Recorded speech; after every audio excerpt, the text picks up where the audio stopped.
आज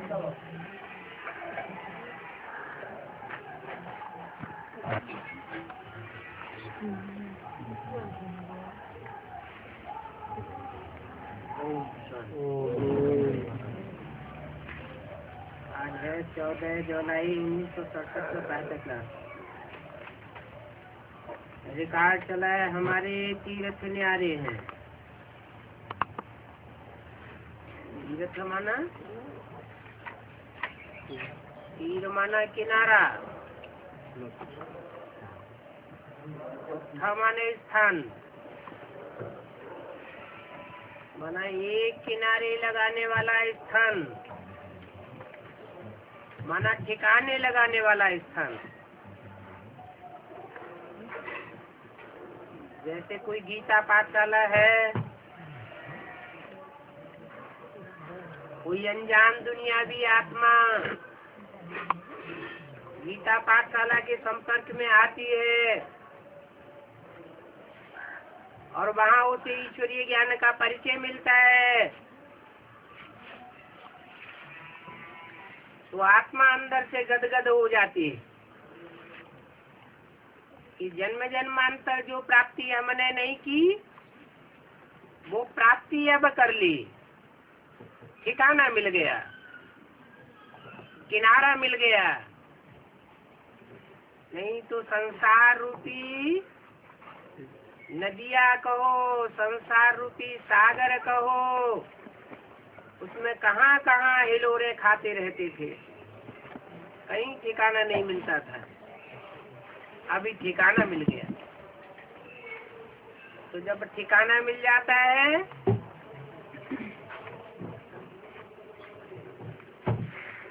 तो उस ठिकाने पर रोज आना जाना होता है।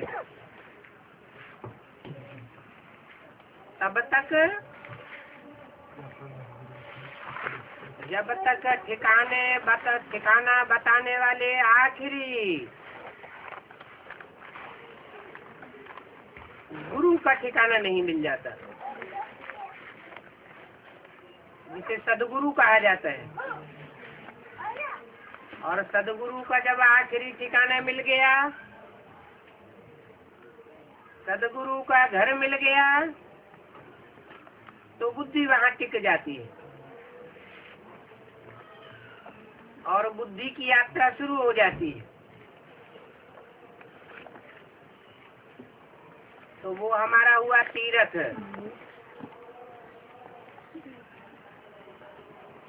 बच्चों ने ये गीत सुना, बच्चों की नॉलेज की पॉइंट्स देखने के लिए कि कहाँ तक है, कैसे अर्थ करते हैं, फिर ऐसे ऐसे गीत निकाल कर एक एक से अर्थ करवाना चाहिए।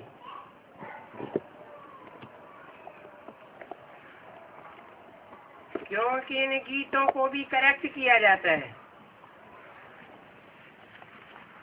इनका अर्थ बाप ही बैठ करके समझाते हैं। बच्चों को सिखाने के लिए भी ये काम आते हैं। जो अच्छे अच्छे रिकॉर्ड्स हैं वो सेंटेंस में रख करके फिर उनका अर्थ करवाना चाहिए। तो बाबा ने समझाया है, कई ऐसे ऐसे गीत हैं, अगर फिक्रात में कब बैठे हो तो वो गीत खुशी में ले आते हैं, बहुत मदद करेंगे। ये बहुत काम की चीज है। गीत सुनने से झट स्मृति आ जाएगी, खुशी आ जाएगी। तुम बच्चे जानते हो कि बरोबर हमेशा धरनी के लकी स्टार्स, वो स्टार्स तो आसमान के होते हैं परंतु जड़ होते हैं और जड़ रोशनी देते हैं। और तुम तो इस धरती के चैतन्य सितारे हो, ज्ञान की रोशनी देने वाले हो और बहुत भाग्यशाली हो। इसलिए कहा जाता है लकी स्टार्स, हमारे ये तीर्थ भक्ति मार्ग वालों के लिए बिल्कुल न्यारे हैं। तुम पांडव से न हो,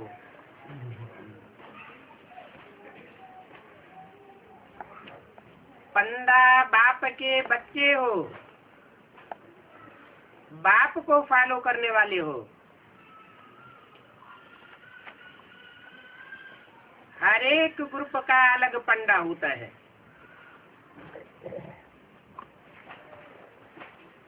वो पंडे ले जाने वाले होते हैं।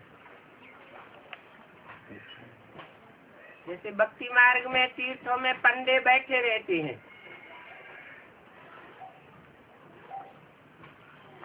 वो अपने अपने ग्रुप को पहचानते हैं।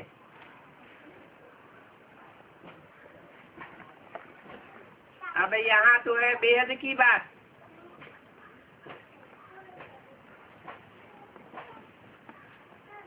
जो जो धर्म पिताएं हैं वो सब सुप्रीम बाप से रास्ता सीखने वाले हैं।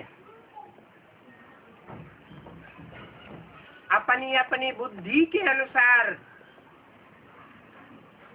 रास्ता सीखते हैं और अपने फॉलोअर्स को रास्ता दिखाते हैं।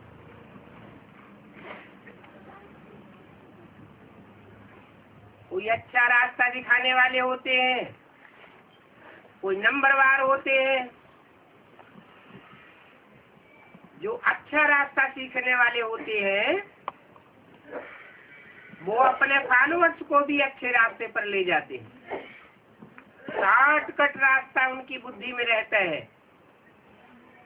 और सहज रास्ता रहता है।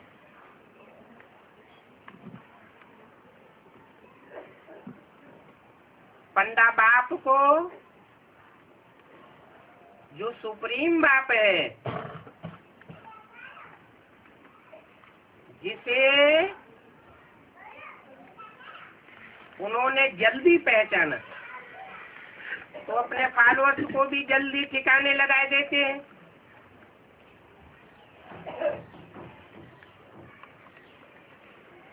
कोई खुद भी ठिकाना नहीं पाते, भटकते रहते हैं और भटक भटक के पहचानते हैं, तो अपने फॉलोअर्स को भी भटकाते रहते हैं। ये सब संगम युग की बातें।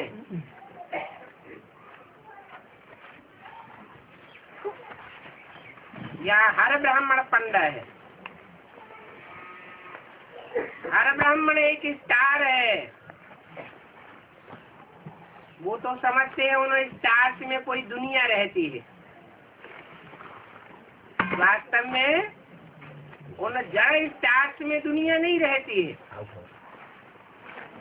ये चैतन्य सितारे हैं जो अपने अपने ग्रुप को रास्ता बताने वाले हैं, अपनी दुनिया बताने वाले हैं।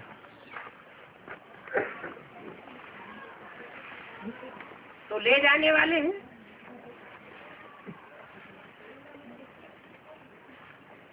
उन पंडों के पास एक बही रहती है, डायरी रहती है। पूछते हैं कि तुम किस कुल के हो?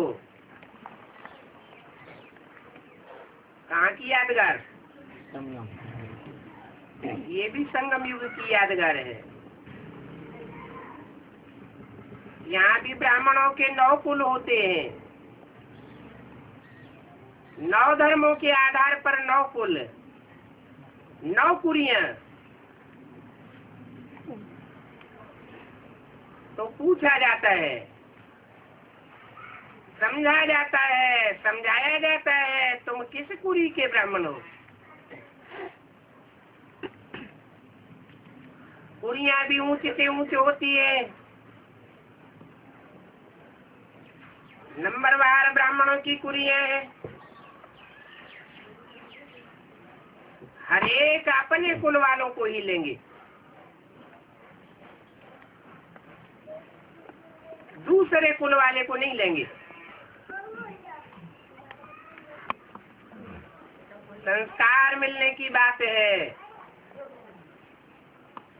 कितने पंडे लेकर के जाते हैं, वो होते हैं जिस्मानी पंडे, जिस्मानी तीर्थों का रास्ता दिखाते हैं, और तुम हो रूहानी पंडे, रूहानी बाप के घर का रास्ता बताते हो।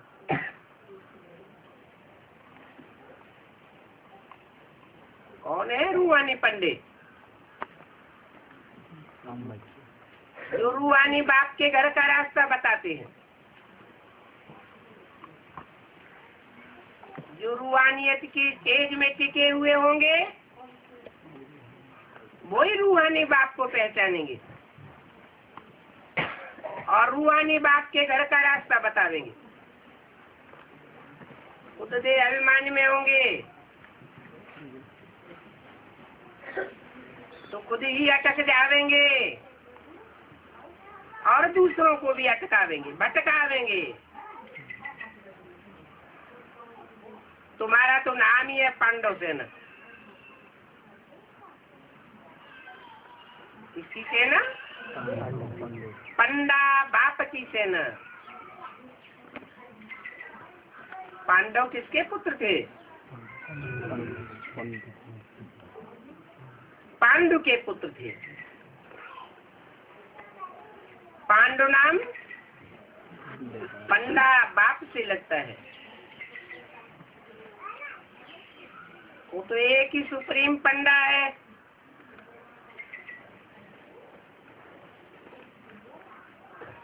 तुम सुप्रीम पंडा बाप के फॉलोअर्स बच्चे हो, जो और पंडों को फॉलो करते हैं, वो उनके बच्चे हुए। जिसके बच्चे होते हैं उसी को फॉलो करते हैं। इसलिए क्या बोला? जो जिस धर्म का होगा वो उसी को फॉलो करेगा। कितना भी समझाओ मानेगा नहीं। पांडवों की राजधानी नहीं है।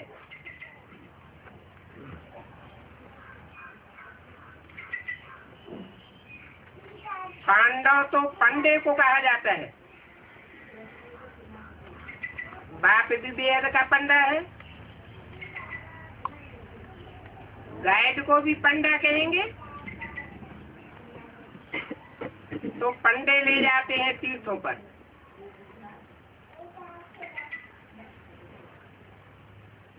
पुजारी लोग जानते हैं कि ये पंडे ले जाते हैं यात्राओं पर। यहाँ ज्ञान मार्ग में भी तुम पंडे बनते हो, परंतु इसमें कहीं ले जाने की बात नहीं है। घर में बैठे बैठे भी तुम रास्ता बता सकते हो। फिर किसी को रास्ता बताते हो तो वो पंडा बन जाता है। अब तुमको तो एक दो को रास्ता बताना ही है। मन मना भव। तुम्हारे में तो बहुत होंगे जिन्होंने इस जन्म में तीर्थ किए होंगे।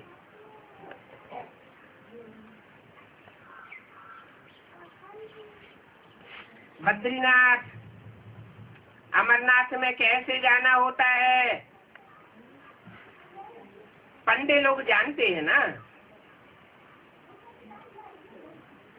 तुम तो रूहानी पंडे हो। वो तो जिस्मानी यात्राओं पर ले जाते हैं। तो ये बात तुम भूलो मत कि तुम रूहानी पंडे हो और पुरुषोत्तम संगम युगी हो। वो तो कलयुगी पंडे हैं। तुम ब्राह्मणों की एक ही बात बुद्धि में है कि हम मुक्ति धाम ले जाने वाले पंडे हैं। ऐसे नहीं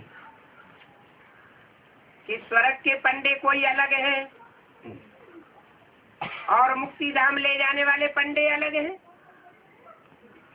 नहीं, जो स्वर्ग में ले जाने वाले पंडे हैं वो ही मुक्ति धाम में ले जाते हैं। हाँ, मुक्ति धाम में भी स्टेजेस है। जो पंडे पक्की रूहानी स्टेज में टिकने वाले हैं, पक्की आत्मा बनने वाले हैं, ऑलराउंड पार्ट बजाने वाले हैं, पक्की बीज रूप स्टेज वाले हैं, वो अपने फॉलोअर्स को भी पक्की ऊंची स्टेज में ले जाते हैं। तुमको तो ये निश्चय है कि हम मुक्ति धाम में जाकर के फिर नई दुनिया में आवेंगे।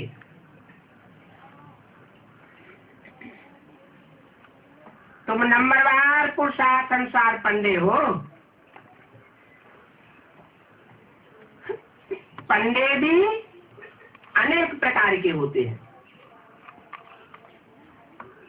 कोई कोई तो वैश्यालय का रास्ता भी बताते हैं।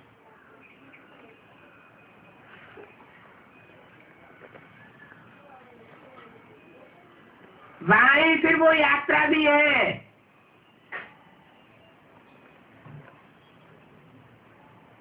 देवताओं के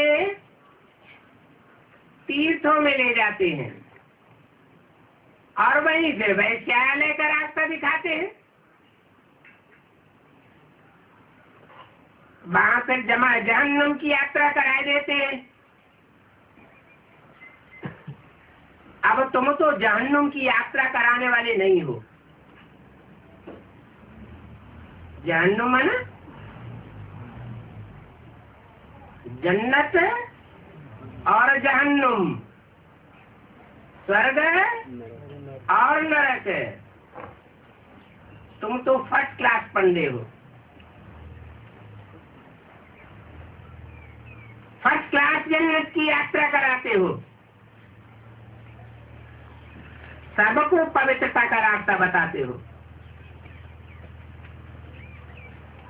तुम सबको पवित्र रहना है।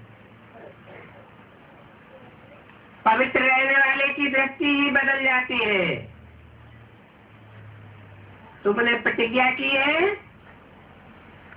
कि हम सिवाय एक बात के और कोई को याद नहीं करेंगे। जो ऐसी प्रतिज्ञा करते हैं वो अपने फॉलोअर्स से भी यही प्रतिज्ञा करवाते हैं, एक बाप दूसरा न कोई। कहेंगे बाबा हम आपको ही याद करेंगे। ऐसा कोई कर्म नहीं करेंगे, कोई संग का रंग नहीं लगावेंगे जो दूसरे की याद आवे। आपका बनने से हमारा बेड़ा पार हो जाएगा। औरों का बनेंगे तो बेड़ा गर्क हो जाएगा। भविष्य में तो सुखी ही सुख है। तुम्हारी बुद्धि में पक्का निश्चय है कि हम जितना सुखी होते हैं उतना सुखी कोई हो नहीं सकता। तुम्हारी आत्मा शांति धाम की भी ऊंची स्टेज में वास करती है। मुक्ति धाम में जो जितनी ऊंची स्टेज में पहुंचेगा, सुखधाम के उतने ऊंचे सुखों का अनुभव करेगा। बाप हमको सुख के संबंध में ले जाते हैं।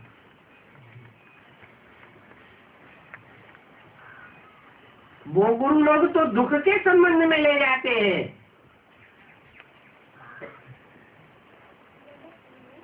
संबंध होते हैं ना। सम्मन संपूर्ण, बंध मन बंधन, संपूर्ण बंधन। कैसा संपूर्ण बंधन?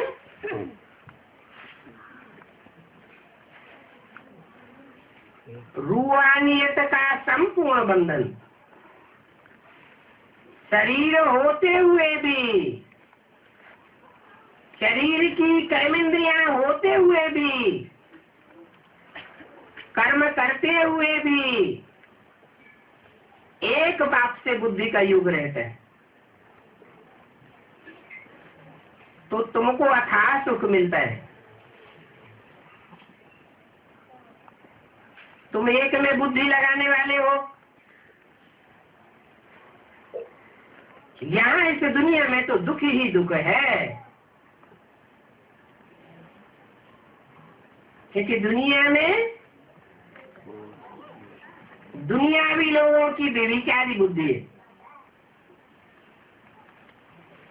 और तुम्हारी तो बेविचारी बुद्धि है। इस दुनिया का सुख काग विष्टा समान है। तुम पढ़ते ही हो नई दुनिया के लिए, इस दुनिया की प्राप्ति के लिए तो नहीं पढ़ते हो। इस दुनिया की प्राप्ति तो इस रथ के लिए होती है। तुम कोई स्वार्थी नहीं हो जो स्व के रथ के लिए मरने वाले हो। तुम तो परमार्थी हो। जो परमार्थी होते हैं वो रथ का भला नहीं देखते, आत्मा का भला देखते हैं। अपनी आत्मा का भी भला करेंगे, दूसरों की आत्मा का भी भला करेंगे। शरीर का सुख लेने का, इंद्रियों का सुख लेने की बात बुद्धि में आवेगी नहीं।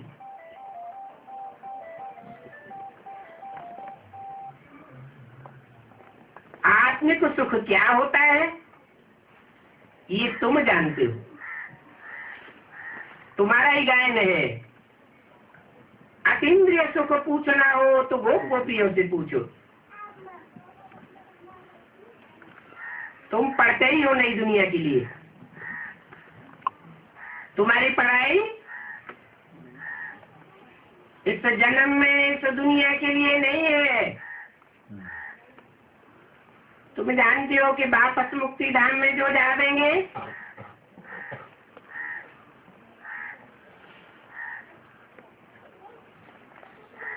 वो तो वहां ही पड़े रहेंगे, और हम तो वापस जीवन मुक्ति धाम में आवेंगे।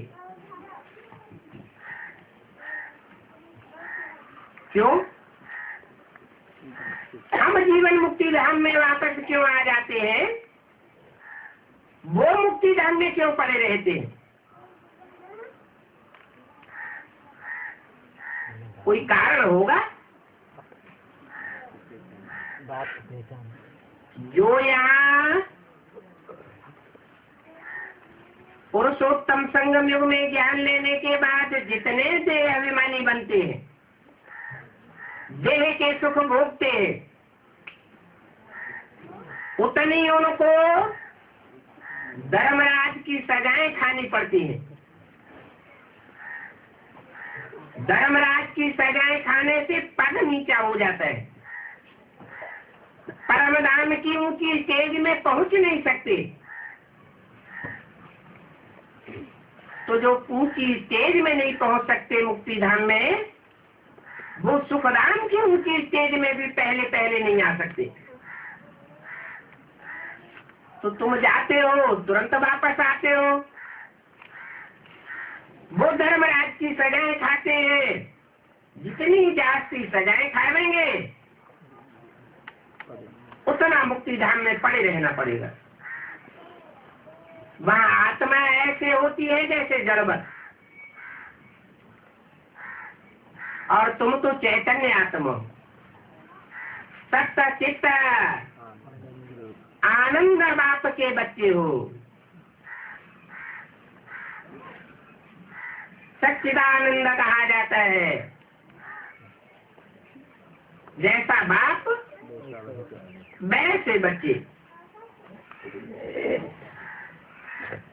तुम घर में तो जरूर जाएंगे, यहाँ पर आना है वाया शांति धाम, और आदि ये है दुख धाम। ये यात्रा है याद के बल की।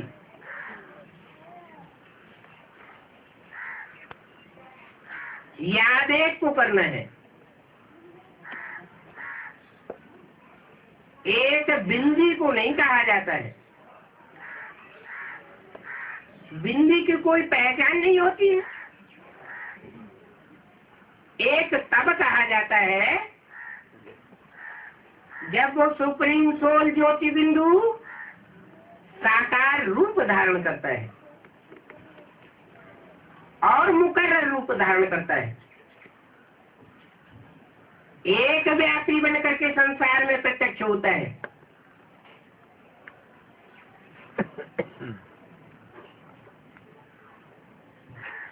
शांति धाम को भी याद करना होता है। ऐसे नहीं कि शांति धाम में रहने वाला बाप ही याद आवे। सुप्रीम सोल बाप जिसमें प्रवेश करते हैं वो रथ भी शांति धाम है। इसलिए लिंग की पूजा होती है। लिंग में ज्योति बिंदु दिखाया जाता है। सोमनाथ के मंदिर में लिंग की यादगार लाल पत्थर लिंगाकार था और उसमें ज्योति बिंदु की यादगार हीरा जड़ा हुआ था। जो हीरा सुप्रीम सोल ज्योति बिंदु की यादगार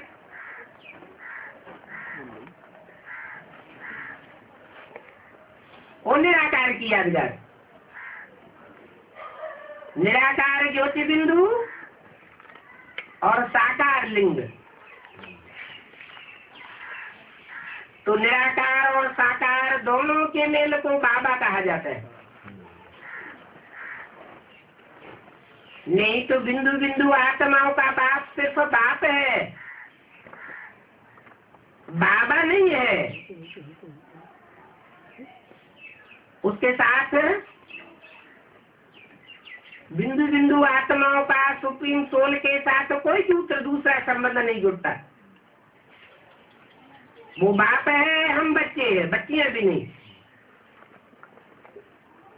जब मुकर्रर रथ में प्रवेश करता है और हम उसे पहचानते हैं तो वो हमारा बाबा है। बाबा अर्थात ग्रैंडफादर। उसके बाद और संबंध भी जुड़ते हैं, वो हमारी भावना के आधार पर है।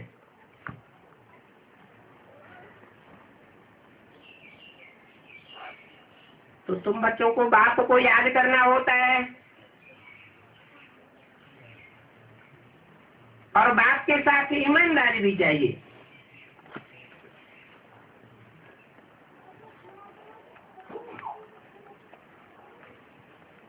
टीचर है, गुरु है, बाप है, वो हमारा साजन भी है। तो ये चार संबंध मुख्य हैं। उन चार संबंधों के आधार पर चार गुण भी हमारे में चाहिए। आज्ञाकारी, वफादार, फरमानबरदार, ईमानदारी भी चाहिए। अगर ये गुण धारण होते हैं तो हमें समझना चाहिए कि हम पक्का रूहानी स्टेज में टिक रहे हैं। बाप कहते हैं ऐसे नहीं कि मैं तुम्हारे अंदर को जानता हूं, नहीं, तुम जो एक्ट करते हो उस एक्ट से पता चल जाता है कि तुम्हारे अंदर कितनी ईमानदारी है, कितनी बेईमानी है, कितनी वफादारी है, कितनी बेवफाई है, कितने आज्ञाकारी हो, कितने अवज्ञाकारी हो, कितने फरमान बरदार हो और कितने ना फरमान बरदार हो। बाप, टीचर, सदगुरु फरमान तो करते हैं ना, आज्ञाएं तो देते हैं ना। तुम एक एक के अंदर को जानने वाला अंतर्यामी नहीं हो, परंतु एक एक की एक्ट को देख करके पास जान जाता हूँ। एक्ट को देखता हूँ, वाचा को भी देखता हूँ, चलन को देखता हूँ ना। तुम जो एक्ट करते हो उस पर बाबा समझाते हैं, तुमसे पुरुषार्थ करवाते हैं। बाकी तुम कोई अवगुण पाप धारण करते हो तो तुमसे पूछा जाता है कि तुमने कोई पाप तो नहीं किया। चांस देते हैं सुधरने का। पाप किया है तो सच्चाई से बताना चाहिए, आधा बताना, आधा छुपाए लेना तो माफ होने की बजाय और ही बढ़ता जाएगा। बाप ने समझाया है कि ये आंखें बहुत धोखा देती हैं।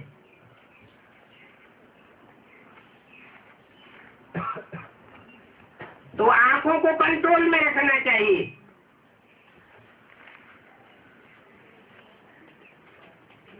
कंट्रोल में रखने की बजाय और ही आंखों को खुली छूट दे देना।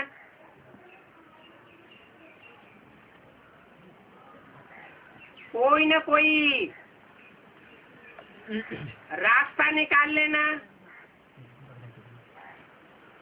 और उल्टी चलन चलना,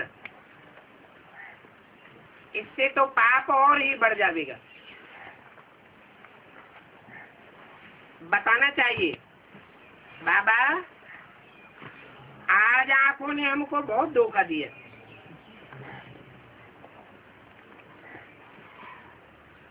साफ साफ बताना चाहिए कि आज हमने अमुक स्त्री को बहन नहीं समझा, माता के रूप में नहीं देखा। यहाँ पर तो डर रहता है। घर में जाता हूँ तो मेरी बुद्धि चलायमान हो जाती है।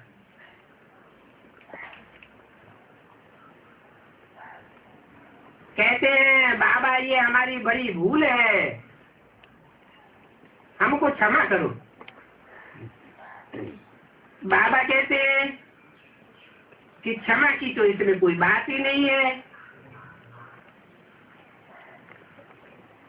ये दुनिया ही ऐसी है।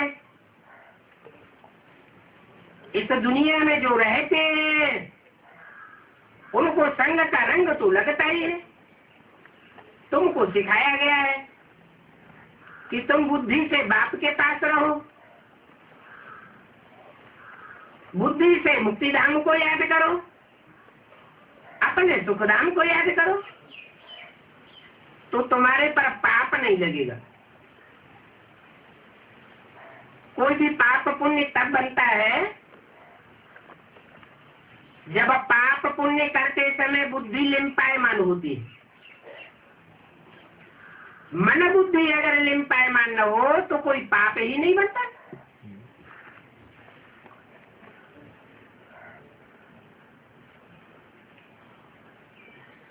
कोई ने चमाट मारा, चमाट मार दिया और फिर कहा क्षमा करो,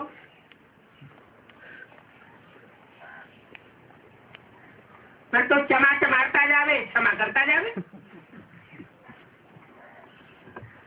काम ही खलास हो जाएगा।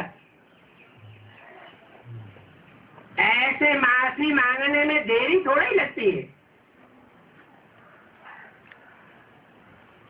बुरा काम कर लो, फिर आराम से कह दो आई एम सॉरी।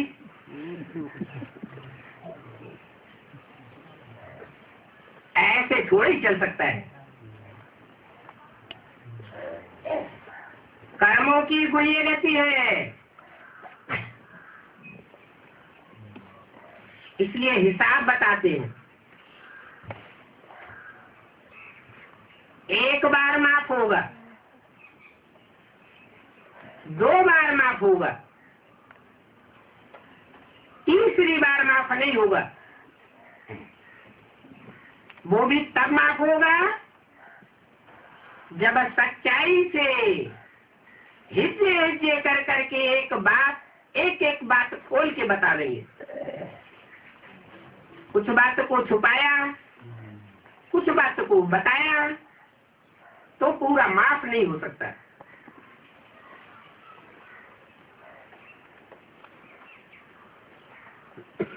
यहाँ पर तो सारा जमा होता है। कोई उल्टा सुल्टा काम करते हो तो उल्टा भी जमा हो जाता है, सुल्टा भी जमा हो जाता है। एक एक पाई का यहाँ हिसाब किताब है, जिसका फिर अच्छा बुरा फल दूसरे जन्म में मिलता है। इसमें क्षमा की बात नहीं है। जो जैसा करते हैं वैसा प्राप्त करते हैं। 14 जुलाई 67 की वाणी का दूसरा पेज। तो बाबा बार बार समझाते हैं। एक तो कहते हैं काम महाशत्रु है, यही तुमको आदि मध्य अंत दुख देता है।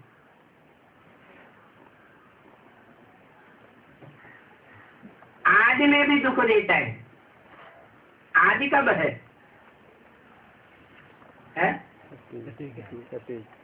सत्य के आदि में आज वहाँ काम होता है? द्वापर में होता है, मध्य में होता है, आदि में नहीं होता है।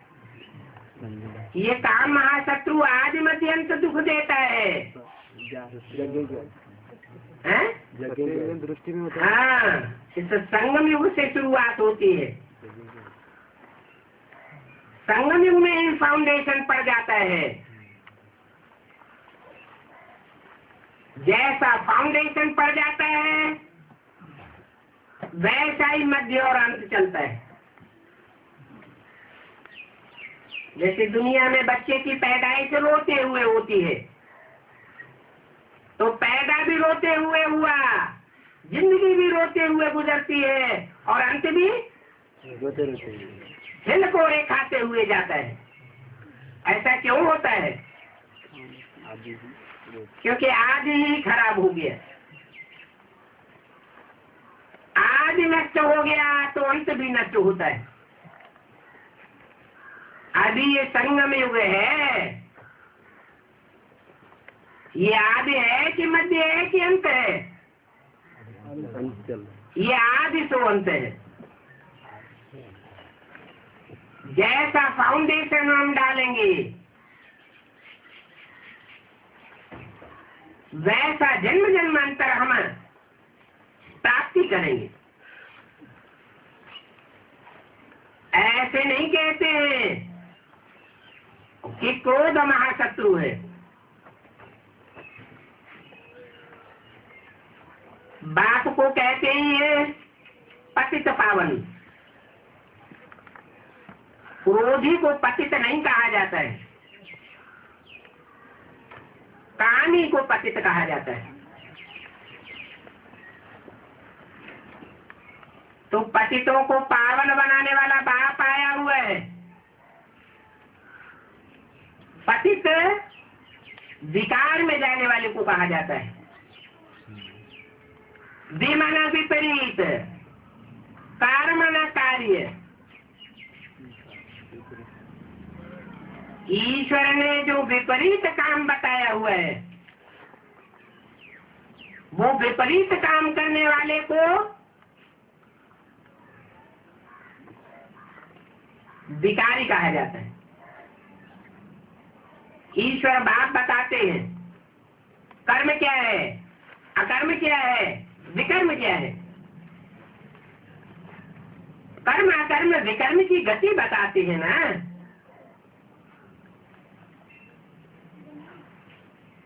तो जो विकार में जाते हैं, बाप की मत के बर खिलाफ कर्म करते हैं, बाप समझाते रहते हैं। यहाँ से बाहर में जाते हैं तो इतनी परहेज में नहीं रह सकते हैं।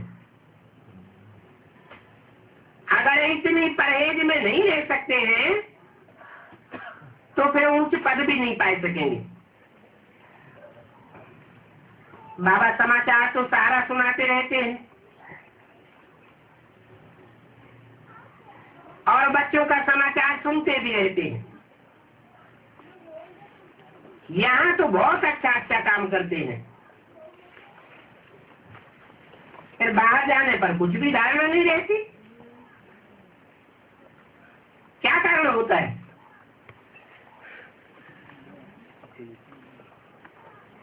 बाहर जाकर के धारणा ही क्यों हो जाते हैं? माया कोई धारणा ही हो जाते हैं, कोई नहीं भी होते हैं। नंबरवार तो है ना। संग का रंग तो लगता है, लेकिन कुछ अपने पूर्व जन्मों की भी खोट है। पूर्व जन्मों में जो श्रेष्ठ पुरुषार्थी आत्माओं के साथ रहे हैं, जन्म जन्मांतर, वो यहाँ भी श्रेष्ठ पुरुषार्थ करके दिखाते हैं। जिन्होंने भ्रष्ट धर्मों में कन्वर्सन किए हैं, वो यहाँ भी भ्रष्ट कर्म करते हैं और भ्रष्ट धर्मों में कन्वर्ट हो जाते हैं। कुछ भी धारणा नहीं रहती। बाबा पूछते भी हैं, तुम्हारे माँ बाप कहाँ सोते हैं और तुम कहाँ पर सोते हो? बॉम्बे में एक ही छोटे कमरे से देखा कि माँ बाप भी सोए हुए हैं और बच्चे भी वहां सोए हुए हैं। अब विकारी दुनिया में तो माँ बाप जरूर विकार में जाएंगे, तो बच्चों पर भी इसका बहुत असर पड़ता है। सत्युग में तो ऐसी बातें होती नहीं। ये तो अभी भारत का ये हाल है। वहां सत्युग में तो बड़े बड़े महलों में रहते हैं, अथाह सुख होता है। तो बाबा बच्चों से भी सब बातें पूछ लेते हैं। बच्चों को बाबा के सामने आकर सारा समाचार तो देना चाहिए। कोई तो झूठ बोलते हैं। विचार करना चाहिए कि हम किसके सामने झूठ बोलते हैं। इनसे तो बिल्कुल ही झूठ नहीं बोलना चाहिए। किनसे? इशारा किया इनसे। ब्रह्मा के सामने तो बिल्कुल ही झूठ नहीं बोलना चाहिए। बाबा तो सच्चा बनाने वाला है। बाकी दुनिया में जो कुछ भी सुनते हो वो सब झूठ बोलने वाले हैं। वहां नई दुनिया में तो झूठ होता ही नहीं, और यहाँ इस झूठ खंड में फिर सत्य का नाम और निशान नहीं है। फर्क तो रहता है ना। बाप कहते हैं ये कांटों का जंगल है, परंतु कांटों के जंगल में रहने वाले अपन को कांटा समझते थोड़ा ही है। बाप कहते हैं काम कटारी चलाना ये सबसे बड़ा कांटा है, इसको भी कोस खाना कहा जाता है। हर जन्म में एक दूसरे को कोस करते विकारी बनाते आए हैं। तभी तो बाप को पुकारते हैं।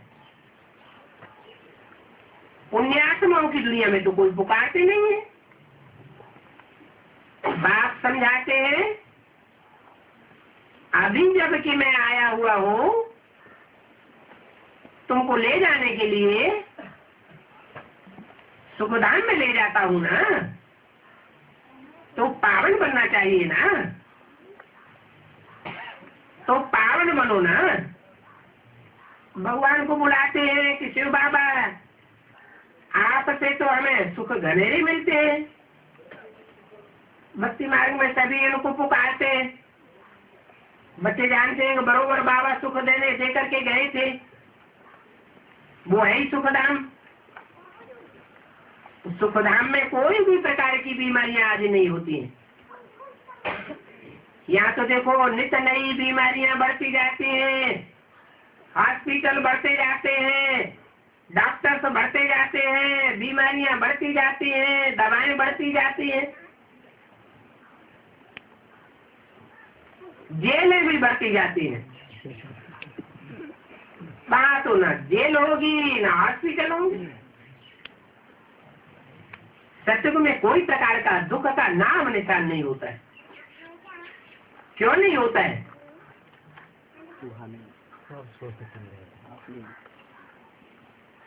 क्योंकि वहां साथ सत्य है, नाम ही है सत्यखंड, और यहाँ साथ झूठा है। झूठा माने बेविचारी, सच्चा माना अव्यभिचारी। त्रेता में दो कलाएं कम हो जाती हैं तो थोड़ा कम सुख होता है, फिर भी वहां हेवन कहा जाता है। बाप कहते हैं तुम बच्चों को अर्थात इंद्रिय सुख रहना चाहिए। क्या?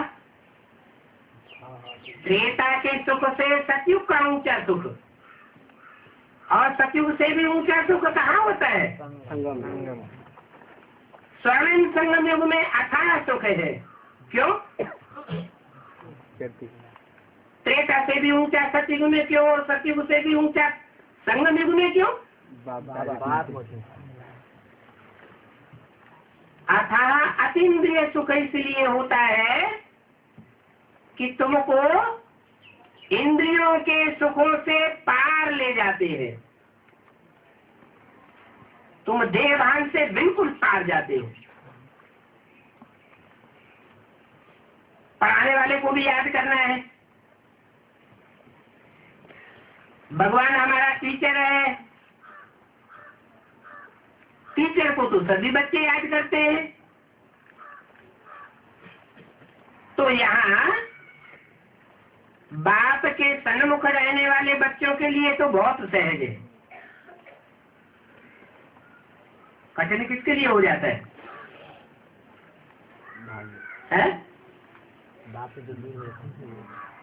जो यहाँ आते हैं फिर चले जाते हैं।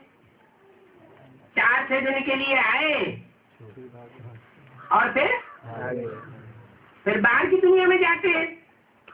बार बार आना, बार बार जाना, तो बाहर की दुनिया में जाकर के बाहर की दुनिया का संग करने लग जाता है।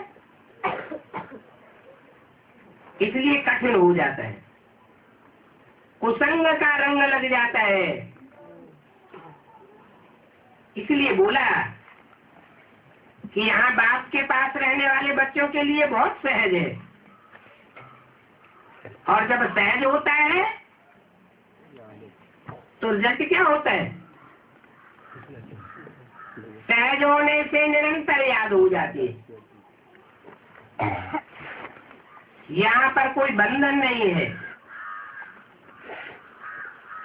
बाहर की दुनिया में जाने से तो अनेक प्रकार के बंधन होते हैं, यहाँ पर तो तुम बच्चे बिल्कुल निर्बंधन हो। शुरू में जब बच्ची बनी थी तब भी निर्बंधन हो गए थे। अभी तो होना व फुरना सब सिर्फ सर्विस का है। सर्विस को कैसे बढ़ावे, इस पर बाबा बहुत समझाते रहते हैं। बाबा के पास आते हैं तो 1 मास 1.5 मास तक बहुत उमंग में रहते हैं, फिर देखा जाता है कि धीरे धीरे ठंडास आ जाती है, ठंडे पड़ जाते हैं, फिर सेंटर पर आते ही नहीं। अच्छा, फिर क्या करना चाहिए? लिख करके भी पूछ सकते हो, अरे तुम रेगुलर आते थे फिर क्यों नहीं आए, क्या बात हो गई? हम समझते हैं शायद माया ने आप पर वार किया है, या कोई के संग के रंग में आ गए हो, या तो कोई विकर्म कर लिया है, गिर पड़े हो, तो फिर उनको उठाना चाहिए, फिर से पुरुषार्थ करना चाहिए। दिल में होता है, तुम चिट्ठी उनको लिख सकते हो। बहुतों को फिर लज्जा आती है तो फिर आते ही नहीं है, हाँ हो जाते हैं। यहाँ से भी होकर के जाते हैं, फिर समाचार आता है कि घर में बैठ गए। पूछा जाता है तो कहते हैं मेरी दिल हट गई। कोई तो पत्र भी लिखते हैं कि आपका ज्ञान तो बहुत अच्छा है, परंतु हम पवित्र नहीं रह सकते, पवित्र नहीं रह सकते इसलिए हमने छोड़ दिया। स्वीकार करते हैं कि मेरे में इतनी ताकत नहीं है। अरे ताकत देने वाला तो बाप आया हुआ है ना, ज्ञान भी है, निर्बल केवल राम। फिर वो साफ लिख देते हैं। तो देखो विकार कैसे गिराई देता है। यहाँ हाथ भी उठाते हैं कि हम सूर्यवंशी नर से नारायण बनेंगे, हम चंद्रवंशी नहीं बनेंगे। इस्लामी बौद्ध वंशी बनने की तो बात ही नहीं। ये नॉलेज ही कौन सी है? नर से नारायण बनने की, नारी से लक्ष्मी बनने की नॉलेज है। बाबा कहते हैं गुड़ जाने गुड़ की गोचरी जाने। क्या और कोई जान नहीं सकता कि कौन कौन सूर्यवंशी नर से नारायण बनने वाले हैं। ये साकार बाबा का बैग है। बैग थैला, ये साकार रथ बाबा का थैला है। ये अच्छी तरह से पूछते हैं, इनके पास सब समाचार आते हैं तो इस थैले में भरे जाते हैं। क्या ये कोई अंतर्यामी नहीं है, बाहर के साधनों से जानते हैं। वो बाबा शिव बाबा तो कहते हैं कि मैं पढ़ाने आता हूँ, जो पढ़ेंगे लिखेंगे वो नवाब बनेंगे। तो बाप कहते हैं अपनी दृष्टि को बहुत बदल रहे। दृष्टि अगर बदल जाए तो फिर वृत्ति भी बदल जाएगी, फिर तो कोई खामी रहनी नहीं होती है। कदम कदम पर खबरदारी चाहिए।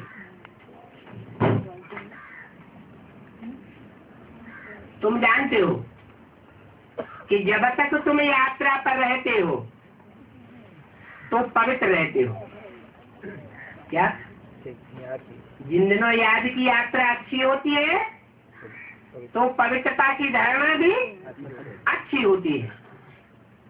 14 जुलाई 1967 की वाणी का तीसरा पेज। कोई तो यात्रा पर भी ऐसे शौकीन जाते हैं जो शराब भी अपने साथ ले जाते हैं। भक्ति मार्ग का मिसाल दिया। वो कौन से धर्म के होते होंगे? वो है हद की शराब और यहाँ है बेहद की शराब। यहाँ कौन सी यात्रा है? याद की रूहानी यात्रा तो है, लेकिन यहाँ भी ऐसे ऐसे शराबी होते हैं। बाप को जानने पहचानने के बाद भी शराब पिए बगैर रह नहीं सकते, छुपा करके रख लेते हैं। परंतु छुपता तो नहीं है। बाप तो बहुत बड़ा आरसी है। बाप का घर मधुबन भी आरसी है, शीशा है। मधुबन को क्या कहते हैं? शीश महल।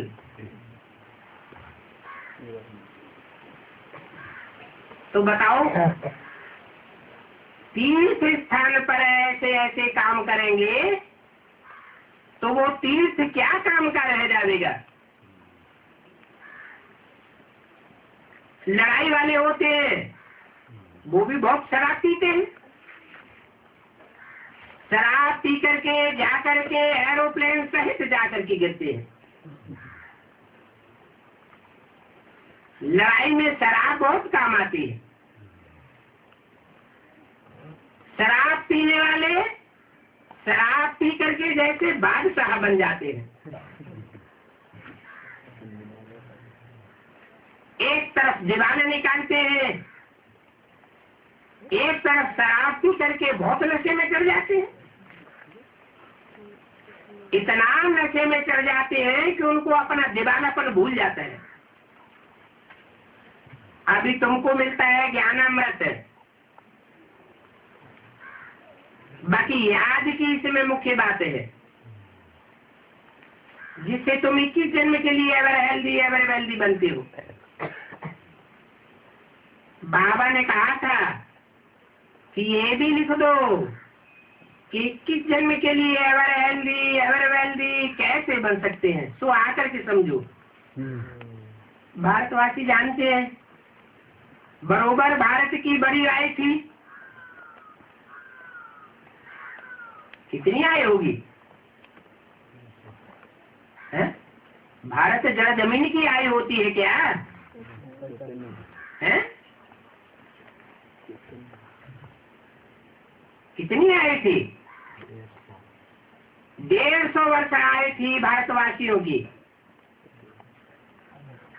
स्वर्ग में कब कोई बीमार नहीं होते थे।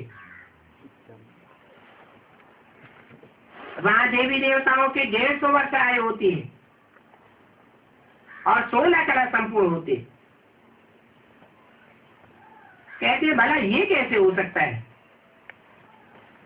बोलो, यहाँ पर तो 5 विकार होते हैं, इसलिए आयु थोड़ी रह जाती है, क्योंकि शक्ति बहुत क्षीण करते हैं।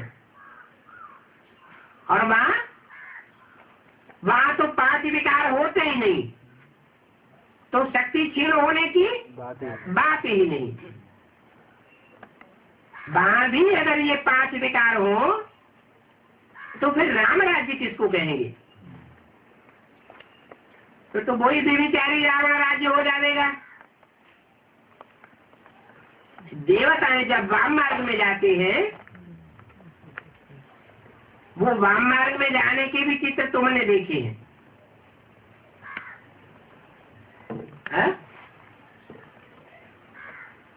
कहाँ देखे हैं? मंदिर में। मंदिर के बाहर। कौन से मंदिर में? सूर्य मंदिर। कोणार्क के सूर्य मंदिर में वो वाम मार्ग में जाने के चित्र बने हुए हैं। बहुत गंदे चित्र होते हैं।